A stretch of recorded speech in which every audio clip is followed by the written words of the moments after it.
Hi there, Terence McWanna here, welcome back to Canon Forever, and today we're going to be looking at Breakin 2 Electric Boogaloo from 1984.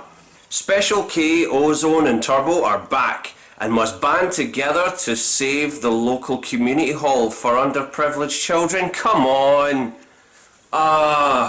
Is that not just the lamest, right? Let's get all those actors that we love from the previous film and have a wee reunion show. That's what this feels like. We'll have this generic plot that we've seen dozens of times in old TV shows. We'll just run through that and we'll just have some more breakdancing. It is really quite dull. It is a really dull movie, and it's a shame because I really like these characters and I love their dancing, right? And I even feel that the dance sequences in this are nowhere near as good as the original. The thing that also is very different from Breakin is that this is an out-and-out musical. People are dancing in the street, people are dancing in the hospitals. Whereas in Breakin, the breakdancing was kept to the actual dance sequences when they were on Venice Beach or where they were having the audition and things like that. But in this one, there's parking attendants, there's surgeons dancing all over the place, and it just feels so overwhelming. And it's interesting that this was directed by Sam Firstenberg, who was probably Canon's best in-house director. He did Ninja 3, Revenge of the Ninja, American Ninja, Avenging Force. He's a brilliant director, and in fact Quentin Tarantino is a huge fan of Sam Firstenberg, and I'm not surprised. The guy is a really good action movie director, but what he does here is it's just so boring. This film is intensely boring. Now you're probably wondering, why did I even bother watching Breakin 2, knowing that it's universally despised and even the cast members didn't like it? Well, I was drawn to this because of the love triangle that they established in the first film. Alfred Hitchcock once said that movies are life with the boring parts cut out. Now, he never lived to see Breakin 2 Electric Boogaloo, and good for him, right? Because this is the boring parts, right? If the exciting parts have happened in these characters' lives, then this movie's included all the boring parts, right? Because one thing that they established in the original Breakin was this love triangle between Christopher McDonald's character, Kelly, and Ozone, right? Which didn't go anywhere. It never got resolved at the end of Breakin, and I was kind of scunnered. I was like, right, I want to see what happens here. So okay, Breakin 2, maybe Breakin 2 will resolve this mystery. So at the beginning of this film, we are introduced to these characters again, and we meet Kelly first, and then she goes to meet Turbo and Ozone. As soon as she meets Ozone, right, she gives him a kiss right on the lips, as if they had a love affair, right? They had a genuine love affair. When did that happen? When did that happen? I'm sorry, we had a love triangle that never got resolved, and here we are. Oh, we're just a kiss straight on the lips. It's just so boring, honestly. It really has no personality, this film. It's a real shame. I mean, everybody looks like they're having a really good time. They all look like they're in a great mood, and the movie's bright and colourful, and some of the music is really good.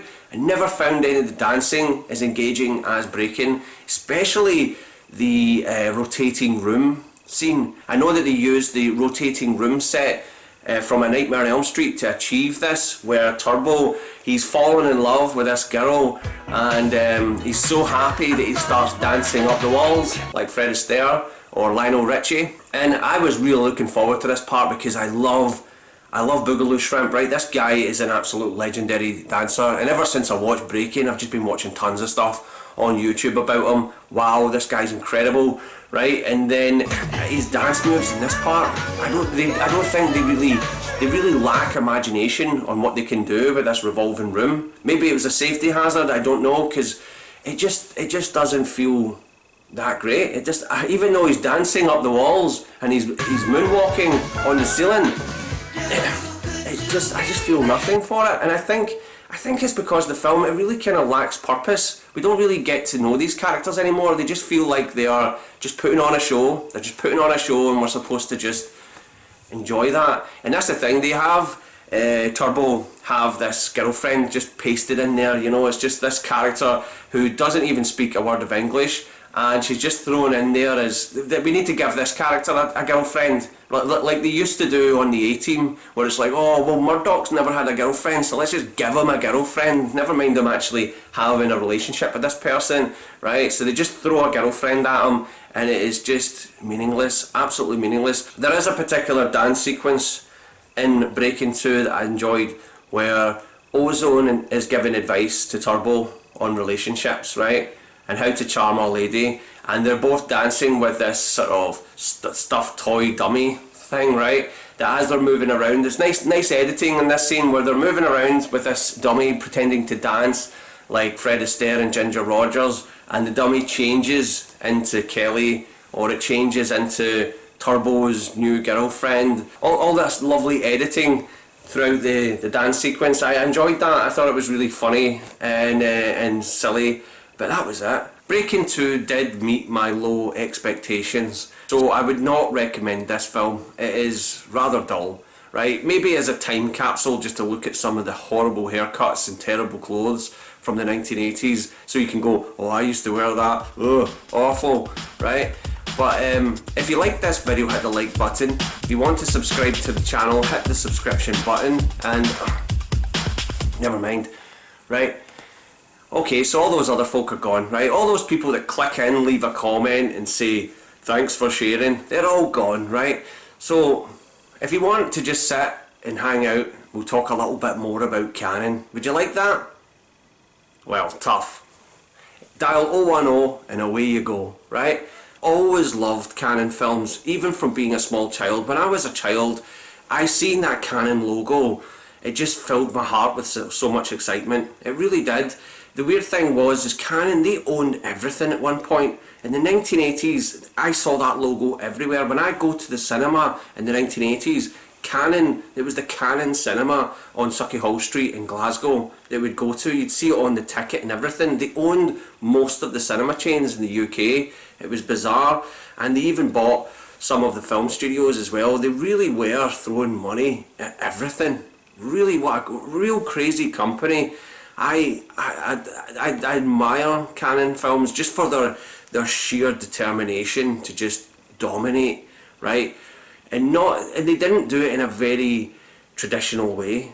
That's what I really admired about them. I know that they started that whole tradition at the Cannes Film Festival of pre-selling a film, where you would just go to Cannes with a poster. Oh, here we are, we've got Charles Bronson and he's going to be in the Gollum, right? This movie that never existed. And they would get the money for this movie, then they would get the screenplay written, and then they'd go out and get it shot. Menahem Golan and Yoram Globus, they had the nickname as the Go-Go Boys. The Go-Go Boys because they would just go, they would just get films made quickly, cheaply, and get them on the screen before you even knew it, right? And these days, you don't really hear of that anymore.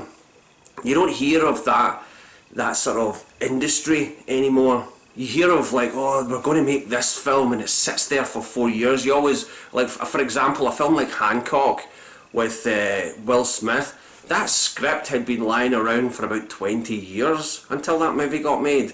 You hear about how many rewrites screenplays go through, right? I remember meeting John Sayles, the great John Sayles, film director and screenwriter, at a Q&A one time, and he said that he'd rewritten The Mummy, the 1999 film The Mummy. He rewrote a version of that screenplay for Joe Dante in the early 90s.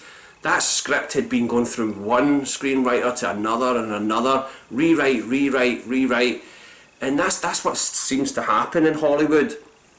A lot of these big budget movies, or sometimes middle of the road movies, are rewritten within an inch of their life for years and years, and then they eventually come out on the screen. And by that point, a lot of the information is passé. A lot of the story, a lot of the sort of ideas in that screenplay have been and gone.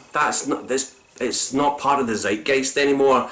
But that's what I loved about Cannon, is they were right on the pulse, right? Whether they were making a crazy ninja movie or they were making some sort of art house thing, they were getting it done within months. That movie, the screenplay would have been done in January, the movie would be out in August, right? And I miss that. I miss that excitement about making films. This company were just so determined to get as many films on the screen as possible, regardless of their quality. Now, I know that Canon were notorious for making really shoddy product, right? They had a deal with MGM, and MGM backed out of that deal just before Breakin came out. I think Breakin was the last film that they had a deal with MGM, and they backed out the deal because of the shoddy material they were getting from Canon. And but yeah, I absolutely love sitting talking about these films. I've spent the whole month watching nothing but Canon films. Nothing but Canon films.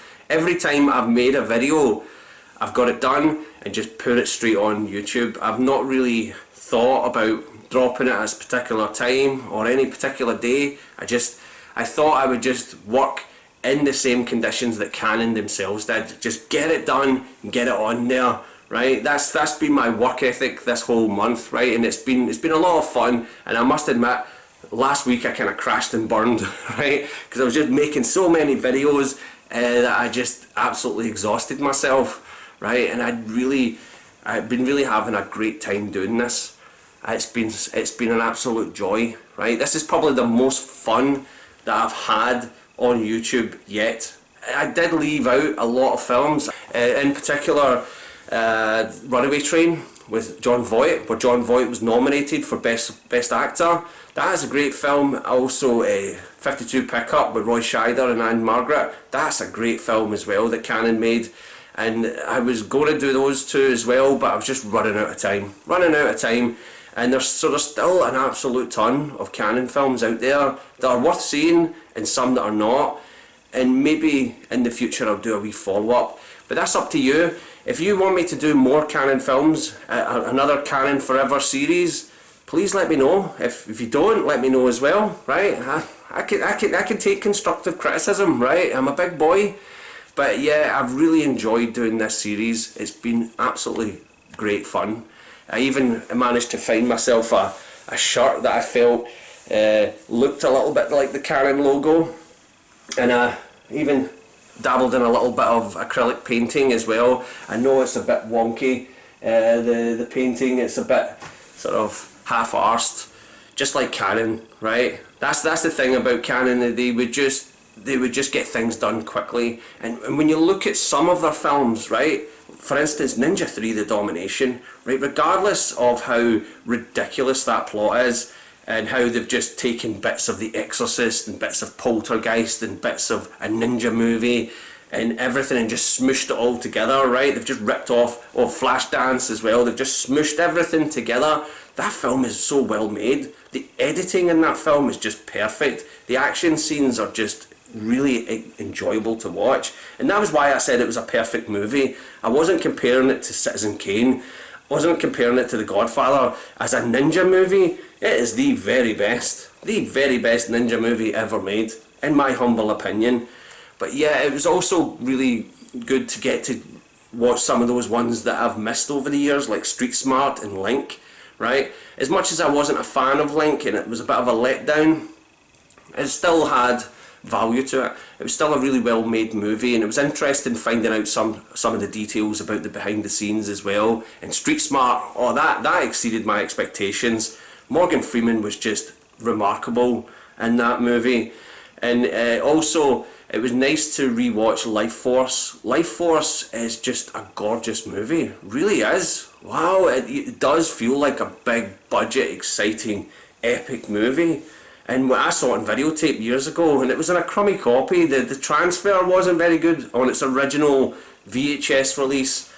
It didn't come across as well. But on a Blu-ray, Life Force is perfect. It really is. And also, I really enjoyed seeing Hanoi Hilton. Hanoi Hilton is a really good film. The acting in it is just top notch all the way. And it felt to me, based on some of the research that I did, that it was very truthful to the history of prisoners of war during the Vietnam War. really interesting film. It was quite unlike a lot of the Vietnam movies that were a massive stream of during the 1980s. It felt like its own story. Yeah, I really enjoyed that as well. Yeah, it's just been so much fun to do this series, right? And to tell you the truth, it was my partner's idea, because a lot of the sort of videos that I do, I tend to get on my soapbox, right, and start talking about deeper subjects, right, and in relation to a lot of these films, and I think it rubs people up the wrong way, right, and I'm sorry for that. But my partner said to me, you've got to stop being so serious all the time. People don't want to hear that kind of thing. They want to escape. So why don't you talk about canon films? You love canon films. We love canon films, right? Whenever I'm feeling a bit down or depressed, I reach for a canon film, because I know that it's just going to be out and out escapism, regardless of the quality. Whether I'm watching the old Lou Ferrigno Hercules or Superman 4 or some of the real dogs that Canon have put out, I'm going to have a good laugh. I'm going to have a good laugh at the shoddiness of it. But then you get a great film like Ninja 3, Runaway Train, 52 Pickup. Yeah, they stand up with some of the best that Hollywood could put out, and you think of the budgets to these films in comparison. You look at something like Die Hard 2, right? Die Hard 2 is a decent action film, right? It's okay, but I would rather watch Ninja 3, The Domination, way over that. It's just far more exciting, far more entertaining, far funnier, and more of an escapist experience. And it was probably made for like a quarter of the budget, probably even less than that, than Die Hard 2. And that's what I love about Canon. These guys were real filmmakers. Sam Firstenberg's a real film director. This guy, he's not got time to do multiple takes like Michael Mann or David Fincher. He's there to get 1-2 takes, away they go, right? The actors have not got a chance to rehearse, right? When Steve James and Michael Dudikoff starred in American Ninja, they didn't get a chance to rehearse. They didn't get to sit there and do a script read and go, right, okay, maybe we could iron out this line and that line. They get in there, get it shot, get it done, get it in the can, let's go, right? Let's do 15 setups in before lunchtime, right? That to me is real great filmmaking, and that's what I admire about Canon. And the thing is, all right, there are aspects to this company that you can criticise, right? They were notoriously stingy when it came to paying actors. They were notoriously stingy with the quality of their product, and also they spent money on ridiculous things. The idea that they went for these big blockbusters like Masters Universe and Superman, they were punching over their weight. And given, what was it, they gave Stallone something like $15 million to star in Over the Top, which was also directed by Menahem Golan, which is a pretty dull movie, Over the Top, to be perfectly honest. And that was it. They were throwing money at the wrong things. But when it came to making low budget action films or breakdance movies, or in some of their more auteur pieces like Tough Guys Don't Dance and things like that, they were great at it. They were absolutely great. And the way that, from what I understand as well, from listening to directors like John Frankenheimer, they would say that working with Canon was great because they left you alone and they were filmmakers themselves. Menahem Golan was the most successful film director to come out of Israel, regardless of his talent as a film director or what your opinion may be of him as a film director. He was a really good producer. He was a good producer in the sense that he was willing to allow these artists room to breathe, right? When Christopher Reeve, when he was not happy with Morgan Freeman stealing his scenes, he complained to the director that he wanted that to be trimmed down. He wanted to make sure he wasn't getting upstaged by Morgan Freeman, right? But the director, he had final cut. He had the say-so to stop Christopher Reeve from letting his ego get the best of him, right? And in this day and age, if someone, say The Rock, right, or Ryan Reynolds, if they were like, right, okay, I'm not happy with this, I'm not leaving my trailer, they would get their way. They would absolutely get their way, right? But Canon, they believed in the artists. They believed in these directors. All right, they had Sam Firstenberg and Boaz Davidson is their sort of in-house directors, right, who they would probably push around, right, they would tell them what to do, right, you get an idea of that, I'm not sure, right, and don't quote me on that, but when it came to them hiring someone like Robert Altman, Roman Polanski, or John Cassavetes, they were just given carte blanche, you do whatever you want to do, and a great example of that is the Jean-Luc Godard version of King Lear, which I mentioned in my Tough Guys Don't Dance review, right, that Jean-Luc Godard was given $1 million by Cannon Films to direct his version of King Lear. I tried to watch this on YouTube. It's available on YouTube and I'll leave a link to it. I dare you to watch this film, right? It is pretty much unwatchable in my view, right? And I've watched other people's analysis of it. A lot of folk believe that what Jean-Luc Godard did for Cannon Films when he made that was he was trolling them. He never even used Norman Mailer's screenplay, right? Norman Mailer was given the freedom to direct Tough Guys Don't Dance in order to write their screenplay for King Lear, even though he appears in the film, and Menahem Golan's voice appears in this film over the telephone, weirdly. They never even used Norman Mailer's script. They got that completely thrown out and got a new script in, and it is a hard film to watch. It is very arty and full of itself. It is very strange, and I was going to sit and review it, but I don't have I'm not one for art house films. But yeah, King Lear, I dare you to watch that film. I'll leave a link to it at the bottom. It is a hard watch. Regardless of the quality of this film, they let Jean-Luc Godard do whatever he wanted. Whatever he wanted. Final cut, yeah, you want to have a scene where you're farting in a guy's face? Yeah, you just keep that in there, no problem. That was that was what I really admired about them. They were willing to give artists the freedom to do whatever they wanted. And it's a rare thing these days. You need to be someone like Jordan Peele, right, to get that kind of freedom. You need to be someone like David Fincher, Michael Mann. These sort of directors are given freedom, right? I know that you may think, well, the Marvel films are brilliant, right? They're so exciting, but they are made by a committee. They are absolutely made by a committee. I know that you've got this head honcho over at Marvel, right? And he makes all the decisions, right? When it comes to the directors, they are, as John Carpenter once called them, they are shooters. I remember reading an interview with John Carpenter in the late 90s where they were asking him about modern film directors that work in the Hollywood system, and he said these guys are shooters. They are paid to shoot what the studio wants them to shoot, right? They get given notes and things get changed very easily, right? And they have to take a back seat to that. You do hear about directors leaving productions a lot these days. You do hear about directors being replaced and the disputes within the Directors Guild of America. You read about these things all the time now. Whereas in the old days, when Cannon were about, Cannon did not replace anyone, right? Cannon would say, yeah, you're an art house director, Robert Altman, you've not had a hit movie in over 15 years, but there you go, you can have final cut on this movie.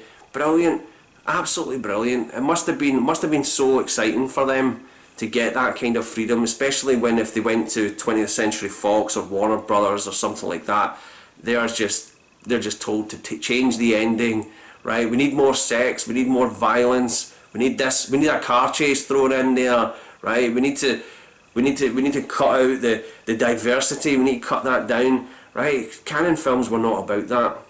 I know that there are tons of Cannon films that I should have spoke about. The Death Wish series, right? The other American Ninja sequels, Platoon Leader. There are so many Cannon films that I could have sat and talked about here. And to be honest, I went through a giant list and I just kind of picked some that I really like, such as Ninja 3 and Life Force, and some that I hadn't seen, like Link and Hanoi Hilton, right? But it's been so much fun. Absolutely, an absolute joy to sit and talk about Cannon films. I have no idea what I'm going to do next. If there's anything you would suggest for me to do you think I should do another series about a different film company? New Line Cinema, Thorn EMI, Embassy, all these great independent film companies that have made some tremendous films over the years. Yeah, I'd happily sit and talk about them as well. So if you've got any great ideas, right, give them to me and I'll steal them. But yeah, I think if I had to pick a favourite out of all the films that I've watched, the last 11, if I had to pick a favourite of the 11 movies that I've reviewed on this channel from Canon Films, I would have to say Ninja 3 The Domination, right? As much as Hanoi Hilton is a worthy piece of history, right, and I really enjoyed that and I felt I got a lot from it, Ninja 3 The Domination is just so exciting. It's just an absolutely tremendous action film.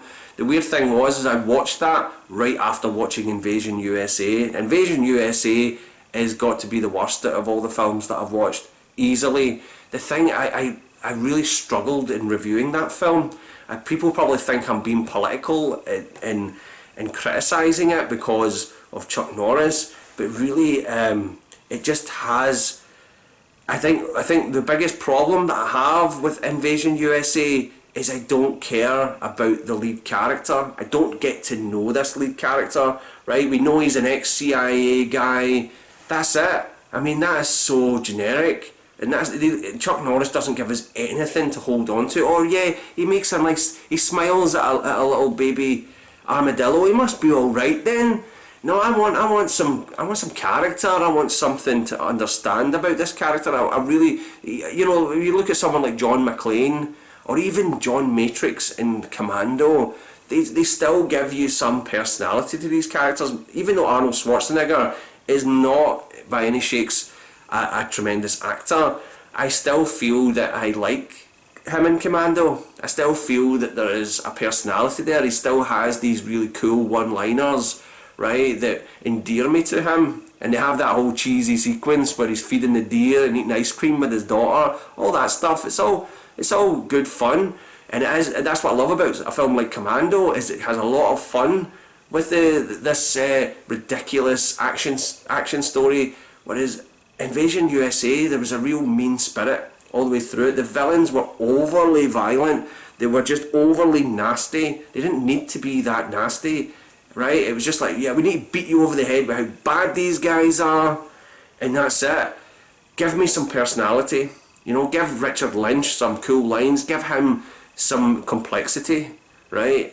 Like an Alan Rickman, Hans Gruber type character. No, he's just generic. And Chuck Norris is just, he's honestly a mannequin in a shop window has more charisma than this guy. I really don't understand, and I never have, and it seems likely I never will understand why people enjoy Chuck Norris. But then right after I watched Invasion USA, I was in a bit of a depression actually. I just like, I'm so glad this film is over.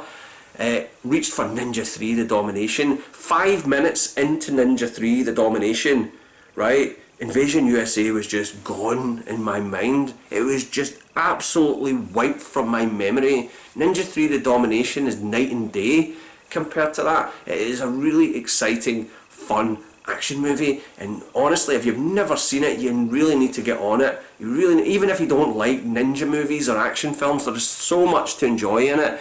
Even the interactions between Lucinda Dickey's character and her cop boyfriend, right? He is a character who really doesn't deserve to be with this woman. He makes no attempt to endear himself to the audience, which I find so hilarious. And they have this love scene in Ninja 3 with a V8. All I'm going to say is they drink this V8 vegetable drink, V8 can juice, which I understand was a piece of product placement in the movie.